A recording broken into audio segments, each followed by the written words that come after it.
Hi friends, welcome to happy அன்னை தோட்டம். வாங்க இன்றைக்கி நம்ம தோட்டத்தில் என்னென்ன பூ பூத்துருக்கு பார்க்கலாம். நாட் ரோஸ் 2 பூ பூத்துருக்குங்க, நல்லா சூப்பராகவே இருக்குது. இந்த செம்பருத்தி பூ தாங்க நல்லா சூப்பராக இருக்குது, நல்லா பெரிய பெரிய பூவாக பூத்துருக்கு.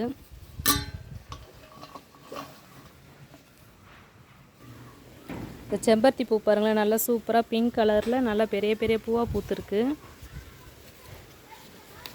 பாருங்களேன் எவ்வளோ பெரிய பூ பூத்துருக்கு. எல்லா பூவுமே பறிக்கிறேன்.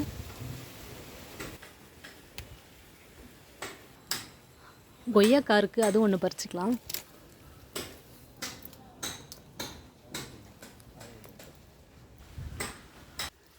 அதுக்கப்புறம் பார்த்திங்கன்னா பேபி செம்பருத்தி தாங்க நிறைய பூத்துகிட்டே இருக்கும் டெய்லியுமே. அதுக்கப்புறம் பார்த்திங்கன்னா காக்கட்டான் பூ கொஞ்சம் இருக்குது, அதையும் பறிச்சிக்கலாம். அவ்வளோதான் ஃப்ரெண்ட்ஸ், இன்றைக்கி நம்ம தோட்டத்தில் பறித்த பூ ஒரே ஒரு கொய்யாக்காய் இருந்துச்சு, அதையும் பறிச்சிட்டு வந்துட்டேன். காக்கட்டான் பூ கொஞ்சம் கனகாமர பூ இருக்குது, அதையும் பறிச்சிட்டு வந்துட்டு. அவ்வளோதான் ஃப்ரெண்ட்ஸ், பிடிச்சிருந்தா லைக் பண்ணுங்கள், மறக்காமல் சேனலை சப்ஸ்கிரைப் பண்ணி சப்போர்ட் பண்ணுங்கள். தேங்க்யூ.